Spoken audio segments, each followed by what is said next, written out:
За всю зиму лесные волки стали причиной беспокойства для обитателей одного из отдаленных северных населенных пунктов. В результате они привлекли на помощь охотников, установили в лесу ловушки, и всего за несколько дней большая часть волков была заключена в вольере. Однако, в то время как жители обдумывали дальнейшую судьбу животных, один из молодых деревенских жителей освободил волков, открыв вольер.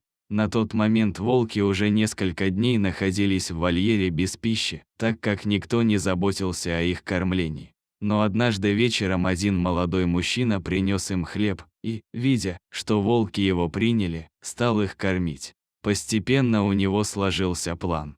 Он ежевечерне приходил к вольеру, кормил волков, и животные начали к нему привыкать, ведь пищу они получали только от него. В назначенный день молодой человек решился открыть вольер.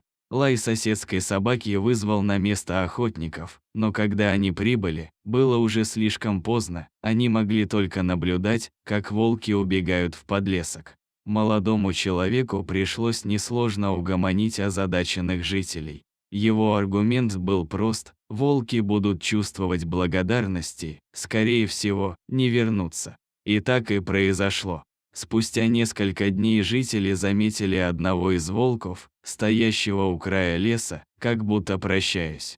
С тех пор волки больше не беспокоили населенный пункт. Местные жители пришли к выводу, что лесные обитатели таким образом отблагодарили молодого человека за его доброту. Дорогие зрители, подписывайтесь на канал, ставьте лайки, пишите комментарии. До новых встреч!